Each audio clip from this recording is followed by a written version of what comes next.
All right, good morning, guys. Happy Monday, June 30th. Month end, quarter end, all of the ends. And then we, of course, have a short week with a half day on Thursday, and the market is closed on Friday. So, that being said, I'm going to go to the beach for a few days. But all right, guys, I think we are good on audio. New beginnings, of course. But all right, guys. Don't think you need me to tell you this, but it's been a pretty strong market here. Decently strong. QQQ with a brand new all-time high on Friday of 549.99. So they couldn't quite get the big 550, but if you look at the pre-market bid and ask here, looking like 551. So the push may continue, and then the S&Ps, right, not to be outdone, they get up into 61.87. In more of a bigger picture view, but if you pull up the weekly, for the first time since the December 30th candle, we do have a big 3 buy signal here on the weekly. 15 points out of 15, really good trend, really good structure. I think more important than good trend and good structure would be that momentum cross. So if you guys look down here at the MACD bars, there was a negative cross back in January. We had the dump. We had the great bear market of February 2025. And we bottomed. We rebuilt the structure back above the 50, back above your 21. I think the best thing is that fresh momentum cross. They kick off the bear cycle, get the flush, they pop it. Taking that positive cross with really good trend and really good structure, it's kind of like the bulls are pulling out of the garage, and they've got a fresh tank of gas. Doesn't mean we keep on going higher in a straight line. Again, more of a bigger picture conversation. At some point down the road, price will have to come back to that weekly 21. Not calling for it today, this week, next week, but it will have to happen at some point. And I think when you finally get that flush, S&P's back to a weekly 21, QQQ back to a weekly 21, your NVIDIAs, your Metas, your Microsofts. If you get through that pullback and you still have really good trend, really good structure, could make for a great buying opportunity. But the bulls have won themselves a fresh weekly buy, and then for the Big 10 basket, which is these guys right here, the Apples, the Netflixes, NVIDIA, Microsoft, Meta, Tesla, Amazon, Broadcom, TSM, Google. Throw them into a weighted basket. And the weekly chart here for the Big 10, a little bit like the S&Ps. You had a bear cycle, and they pull it back, they dump it, they pop it. You've got better structure, better trend, momentum crosses, and a fresh tank of gas. So everything looking pretty good there. And then if we jump to the spreadsheet, it paints a picture of a very bullish market. No surprise there. Let's see. Indexes are at 86% of their best possible score. The Big 10 basket is at 74%, and the sectors are at 48%. Here's communications, really strong. Big 10. You got the industrials, financials, the semiconductors, XLY, XLK, utilities, Bitcoin, transports, ARC, and the materials. Then you got your gold, your silver, your biotech, a little bit more neutral. Energies kind of sloppy, XLP, healthcare. Typical cast of characters. And then for the Big 10, Apple's not great. Negative 17 is ever going to be great. But I think if you look back 2, maybe 3 weeks ago, Apple had like a negative 70. So it's like, your first quarter, the kid brings home an F plus on his report card.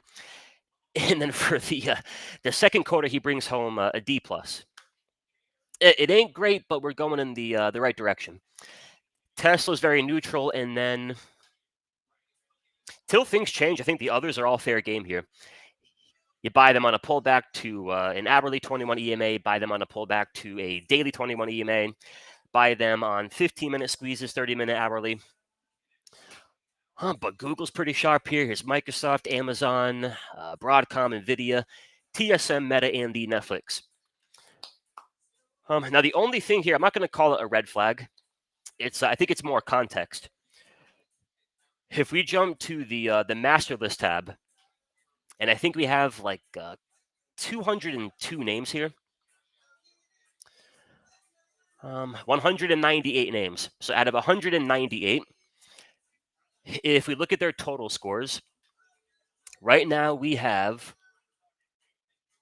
73 names printing a score of 70% or better. So in plain English, you got 73 names that are really bullish. From a weekly chart down to a 2-day time frame, a daily time frame, an hourly of 30. So if we take all those guys, put them on a watch list here, which I have over here. All right, so there's all those stocks. And then this column right here measures your average true range above your 21 EMA. In this case, the daily 21. And I think a good rule of thumb, if you're buying a pullback, you're buying a squeeze, a really good entry is anything from, call it 1.25 ATR or lower. Above that 21 period EMA, that's a great entry. And a good entry would be you're maybe buying it at about 1.5. I think when you get long anything above that 1.5 ATR, it's your risk reward gets a little bit negatively skewed. All right, so that being said, if we sort by the ATR column, right now there's only, let me see, there's 1, 2, 3, 4, 5, 6, 7, 8, 9. Out of about 75, there's only about 10 names that are actually setting up near that daily buy zone. Then you go look at the other end. Here's Goldman Sachs, 4.2 ATR above your 21. NVIDIA's clocking at 3.9. You got TSM 3.5, Morgan Stanley 3.3, Dash 3.2, Netflix 3.2. The SMH is 3 ATR above it. Meta's at +3, JPM at +3. Here's Microsoft 2.6, S&P's 2.9, QQQ 2.7. Point I'm trying to make is right now these are your strongest names on the board. They're your strongest, but they're also the most overbought. So if we go look at, say, NVIDIA, the beast formerly known as NVIDIA, from an indicator standpoint, you got to like everything about it. Full 15 points on the checklist, all the trend, all of the momentum, the structure, buy signals, all of the beautiful things. But from a really good risk reward point of view, talking about swing trading, not so much day trading. From a swing trade point of view, if I jump in here today, buy NVIDIA calls at 158, and I do that because I like the buy signal, I like the structure of the chart, I like all the pretty colors here. If I like that at 158, 160, none of that will change back at 155. None of it would change it back down to about 150. None of it would really change back to about 145. And to be clear, I'm not calling for a pullback to the 21 EMA. There's no 15-minute sell signals, no 30-minute, no hourly. But in terms of your risk management as a trader, it's really important context. The opposite would be the trade we had back on Monday, which was Snowflake. Okay, here's a moment in time where you got the squeeze, a white arrow, all the structure things, all the trend, all the bells and whistles. But I'm getting an opportunity to buy it. Not 2.5, not 3, not 4 ATR above that 21, but I'm buying it pretty much right back here at the sweet spot. Right near that 21 EMA, maybe 1.25 ATR above it. Right, I could buy it at 210. I'm wrong at 205. They took the thing to about 225. Make it a bit shorter term. Go look at your 1-hour time frames. And I found for me putting it in terms of putting it in percentage terms is really helpful. So NVIDIA at 158. At 158, you're going to be about. You're about 2% above the hourly 21 EMA. And you've got to understand, a pullback to the rising hourly 21, if you've got 15 points, all the structure, all the trend, there's nothing bearish about it. But I think we've all been there, done that. You buy the 160 calls for a Friday. You buy them for about $3, and then on a totally normal, totally healthy, typical ebb and flow pullback to an hourly 21, the call you bought for $3 is going for about 50 cents.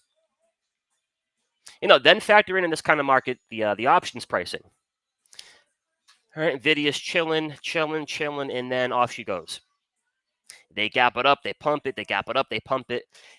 These calls, the short-term calls, are super jacked up. So the beauty is, hey, if I can catch it on that pullback, dollar for dollar, I'm getting a better entry.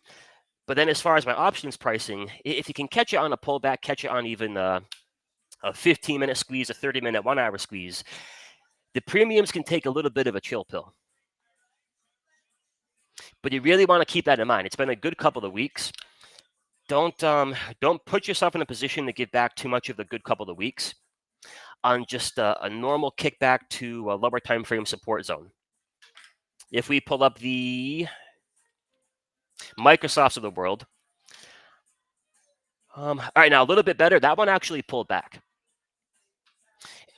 And if you're back here buying the 500 call, the 505, the 510, yeah, you don't enjoy anything about that dip. 12 points, great trend, good structure. If they can hold it here, give you a 15-minute buy, give you a 30-minute buy, it's a nice spot to jump in and play for a push. So I think that's the most important thing to keep in mind this week. And again, to be really clear, I'm not calling for a pullback. No part of me is really trying to short this market. But I'm not going to get long in a fashion where we pull back to a 15-minute 21, we pull back to a 30-minute hourly 21. I'm not going to be in a position where I'm giving back all the profits from my Snowflake trade, the profits from the Nvidia trade. Protect thy profit. But all right, few things from last week and a few things for the week ahead here. So as mentioned, we had the Snowflake trade from back on Monday. White arrow on the 1-hour squeeze, white arrow on the 30-minute, 15-minute, and the daily squeeze. So we jumped in, we played the 215 calls and made about a double and change. And then on the Tuesday close, really clean end of day 15-minute squeeze here for Nvidia. all the way back down here. So we bought the 148 call for the Friday expiration.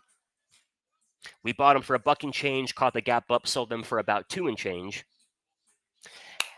And then they went to settle on Friday for about like 10 and change. Left a couple of bucks on the table on that one. And then we had the Palo Alto trade. And for this week, Palo Alto remains on the watch list. But on this bad boy, we bought the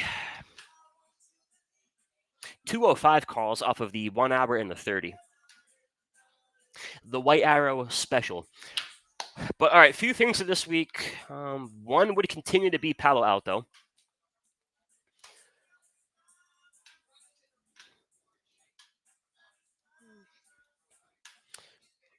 There we go.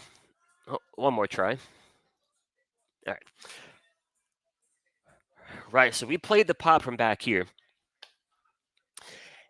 And then on the flush back to support, they do print a brand new daily squeeze. 15 points, the trend, white arrow. So now the key would be, one, can they keep it above that 198-ish? And if they can do that, then two, can we get a trigger to jump in on a fresh 15-minute buy signal, fresh 30, fresh 1 hour? If it's just a really good-looking daily squeeze with a bearish 15-minute, neutral 30, neutral hourly, it'll just keep on being a good-looking daily squeeze. Versus a Snowflake, for example. Daily squeeze, 15-minute buy, 30-minute hourly buy. The gift of the gap. So we are watching the Palo Alto and then crowd here. Some crowd for the crowd. White arrow squeeze on the 4 hour and the daily. Let me go check Spot Gamma real quick. I think they popped the call wall into about 520, but we shall confirm. Can't be giving y'all false call walls. Care about you too much. All right, crowd. What say you? I lied. Even better, 520. That'll do, pig. 520 call wall and a 470 put wall. Yeah, so I was right, 520. Now the question would be, can they take that 4-hour daily squeeze, break them long, and then try to trigger path up towards that 205, 210? Not 205, 210, that 515, 520-ish, excuse me. Let's go look at the 4-hour.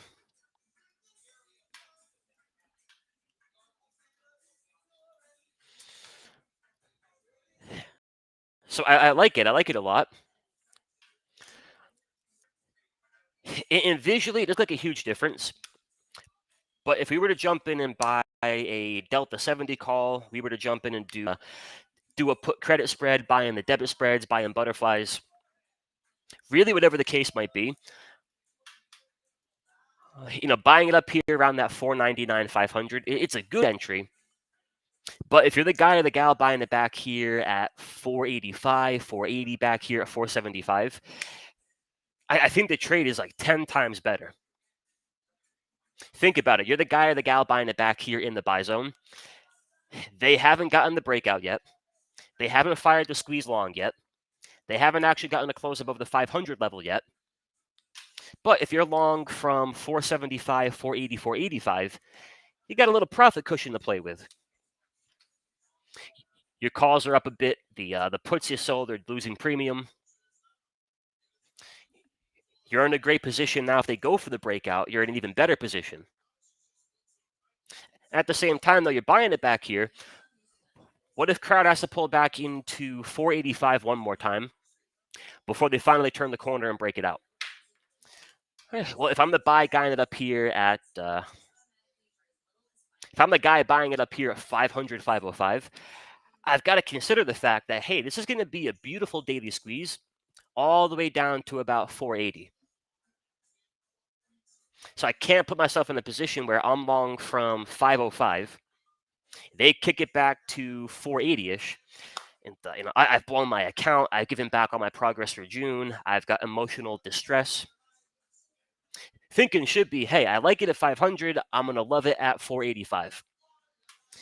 I can buy half up here. I can buy half down here. All those kinds of things. But I like that one. So Palo Alto, crowd, and then the Shopify. Very big pop off the 21 EMA from the Thursday candle. The gap down, the dump, and the 21 pump. Pretty clean. White arrow on the daily is a weekly squeeze setting up here. And then where's our Shopify call wall? We got to know such things. Shopify call wall is 115. Current price is 113 and change.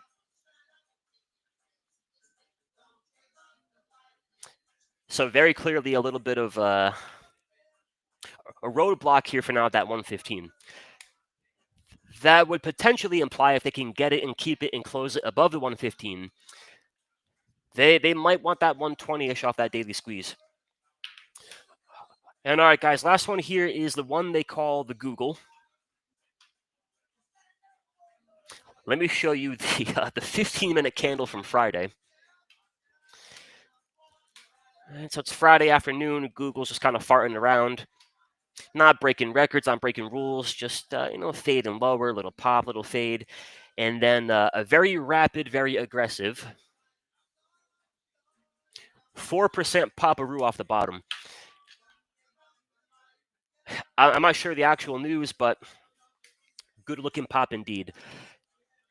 So I think the big to-do here for Google is going to be this monthly squeeze.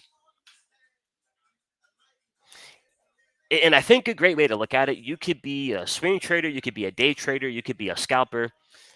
Your favorite time frame could be a weekly squeeze, a 15-minute, a 5-minute, a 30, a 1. I think we all kind of benefit when a big monthly squeeze breaks out.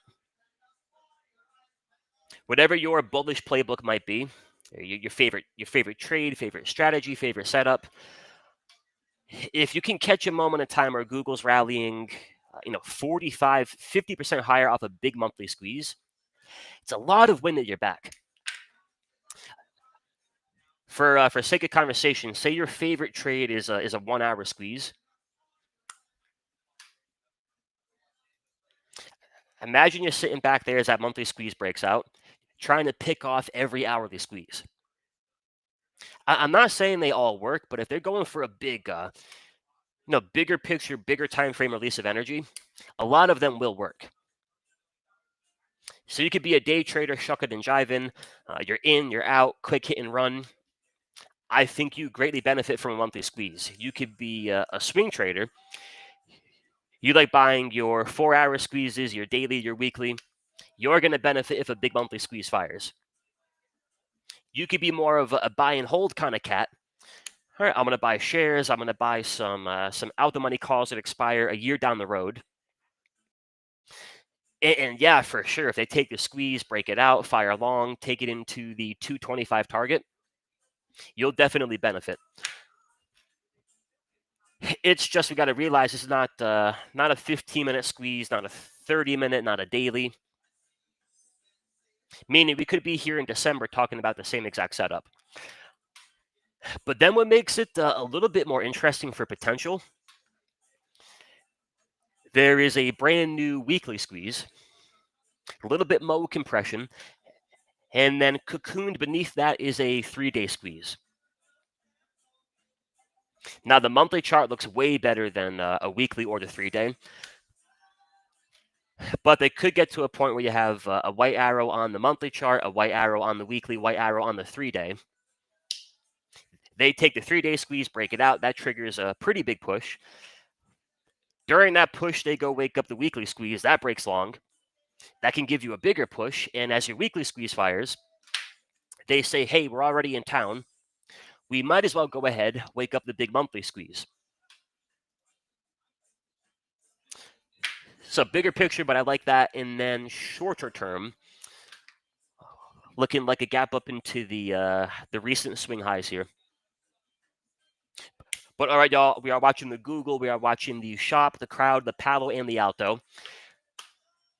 With the major context being a little bit twofold. One, the market's really freaking strong.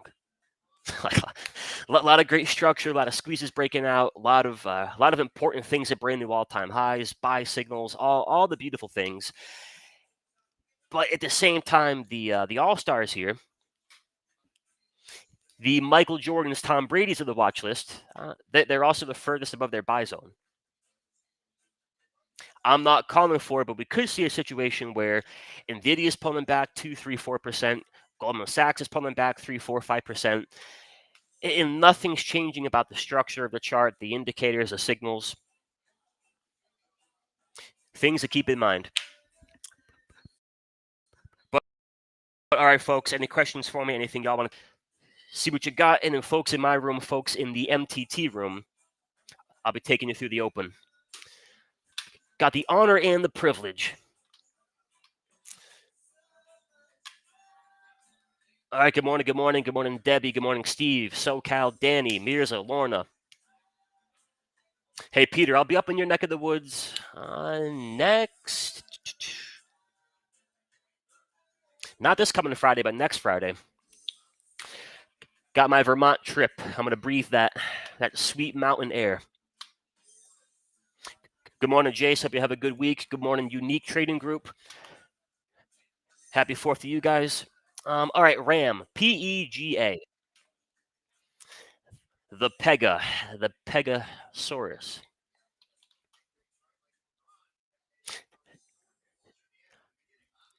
What is a Pegasaurus? A dinosaur? A big bird? I kind of like it. I like the pattern behind it a lot. If you trade the squeeze, make sure you don't get too caught up in the squeeze. It's the quality of the current squeeze and the pattern that brought you there. On a giant pullback, a big breakdown, a squeeze at the bottom, it's a lot different than we're trending higher, pulling back, higher high, higher low, and then they give you a squeeze. So in this case, you have 13 points out of 15. No issues with the trend, no issues with the structure. So we call this the slingshot squeeze. They have pulled back on the price, they pull back on momentum, but they maintain a really bullish foundation. 21 above the 50, 21 pointing higher, 50 above your 200. Great structure, stacked EMAs. It's a little bit like you have to sit through a hurricane and your house holds up really good. Momentum goes through a bear cycle. Here comes a heavy wind. Foundation is strong, 21 above the 50. Everything's pretty solid here. So they pull back on price, they pull back on momentum. And then what can happen is kind of like a slingshot. Right? They're pulling back, pulling back, pulling back. If they can then get that positive cross. And keep in mind, guys, on the big three version of the squeeze, these are modified MACD lines. So if you throw a basic default MACD on your chart, in terms of how I look at momentum, you're like 90% of the way there. All right, pull it back, and then the quick cross back above zero can be a little slingshotty.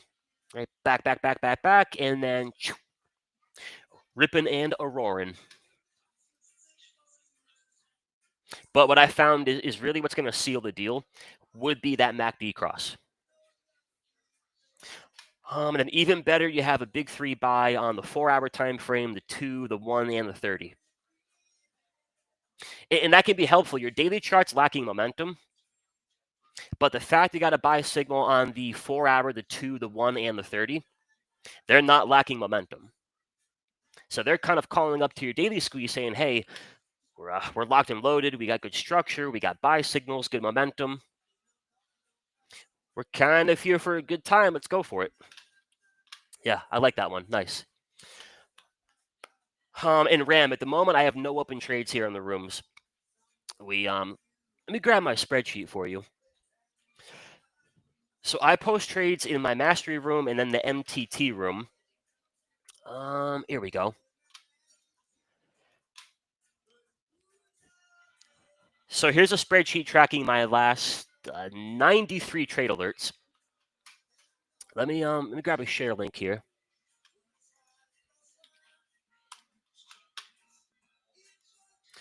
Drop that on the YouTubes. So a few things we had last week were Palo Alto, NVIDIA. God, NVIDIA, $1.35 to $2.40, and they went for about 10. There was Snowflake. We had a dud on NVIDIA the prior week, and then some Coinbase, little JP Morgan, the moving and the grooving. Now, what I think I would love to do would be, I got to let me see. So these are all trades of that white arrow. White arrow, A plus squeeze on a score of 15, which we launched about a year ago. So if I can get 7 more trades under my belt, we'll have 100 finish, and then maybe here in the showcase room, we can put aside an hour, do a bit of a recap. What worked, what didn't work, what was our biggest trade, what was our worst trade. One interesting little stat: our biggest winning streak is 10 trades, which I think was this period back here. We were cooking, baby. 1, 2, 3, 4, 5, 6, 7, 8, 9, 10. Yeah, so that was our biggest winning streak, and our biggest losing streak was 3 trades. That happened back here in late July of last year, and then happened in May of this year. There's some pretty interesting stats here, but more on that after another 7 trades. What's up, champ? Larry, KTOS. What's up, Larry?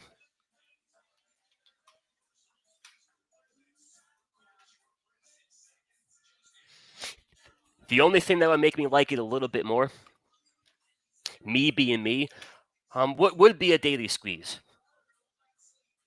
If it had that, it'd be my favorite setup in the world. Squeeze, score of 15, all the structure, the trend.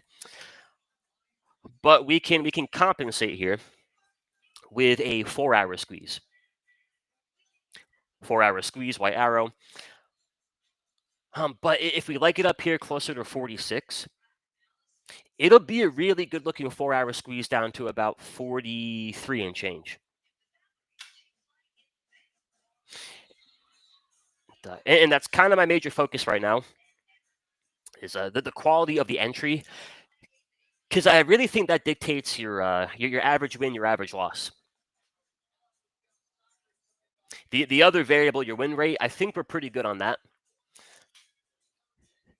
The last 3, 4, 5 plus years, this has been pretty consistent for me. This 70, 73-ish% neighborhood.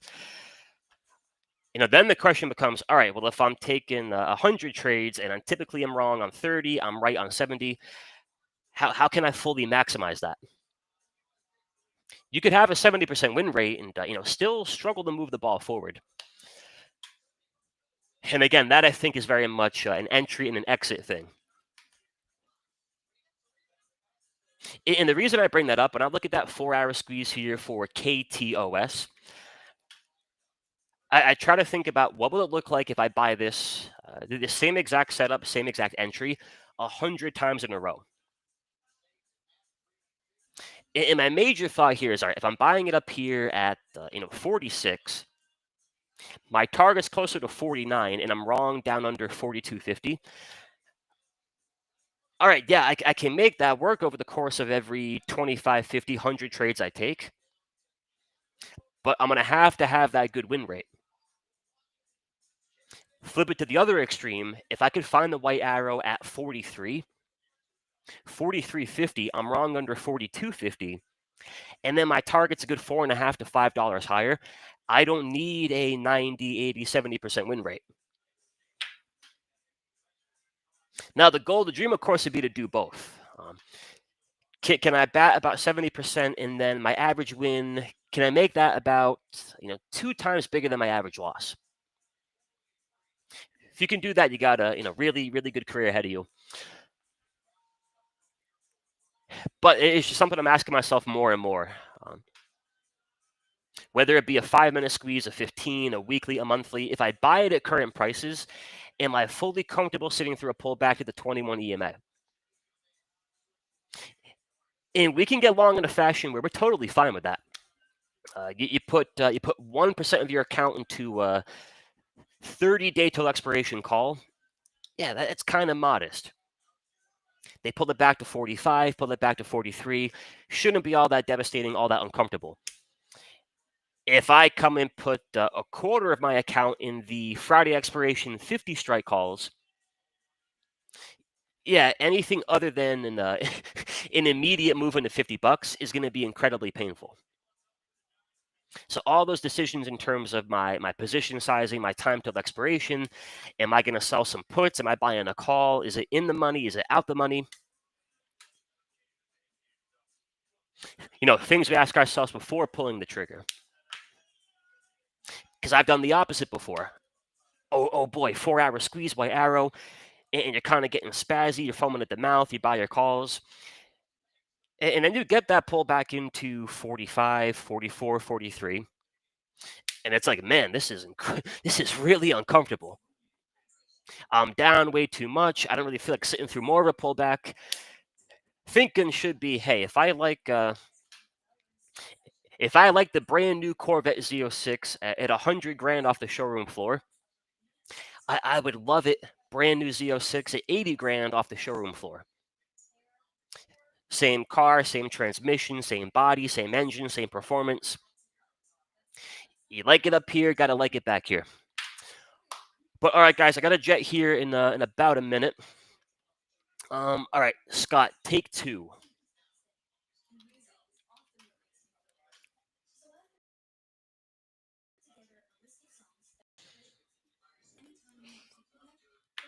On the weekly,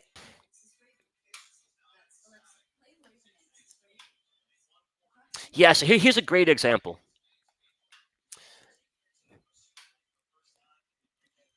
What are all the things I like about it right now? What are all the things I think offer me edge? And we can boil it down to the white arrow, of course, but it's a squeeze with all the trend criteria, momentum, structure, everything I'm looking for. So I love all of that. But if I buy it at 240, everything I love about it will be true down to about 220. At 235, you're going to have great trend. At 230, you'll have great structure. At 225, you'll have great momentum. And at 220, you'll have a white arrow. Below 220, yeah, you're moving on to a greener pasture. So now I got to ask myself as a trader, if I buy it up here at 242, am I buying it in a fashion where tomorrow I wake up and Take Two is a $230 stock? Am I angry? Am I devastated? Am I full of anxiety? Or am I thinking, hell yeah, I want to buy a little bit more? And I'm trying to automate this for us with these different shades of green here on the watch list columns. So a bright green A plus, that's an A plus squeeze and a really good entry. So I got to run here, but sake of conversation, let's say I'm going to throw out random numbers here. Let's say your typical position size is 2% of your account. If you find the bright green one, I think you take your 2% right out of the gate. Squeeze all the criteria right at the buy zone. And then one like the XLF here, it's a dark green A plus. All right, what does that mean? It's got everything I'm looking for, but it's a little bit higher than that 1.25 ATR.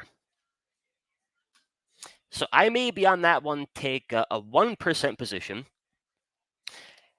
And then, hey, if they gap it up and it becomes a $55 product and I only got half my size, it's a great problem to have. I take a 1% position, they pull it back to 51.50, they hold it. Hey, I'm maybe going to buy the other half now. Palo Alto on the daily chart. If I get my lower time frame trigger, yeah, I can come out swinging here. But all right, guys, I am late for my next session, so sorry, but I got to run. Thank y'all again. Hope you found it helpful. I will talk to you again on Wednesday and try to leave a little bit more time for Q&A then. But thank y'all again. Go get them and talk soon. Adios.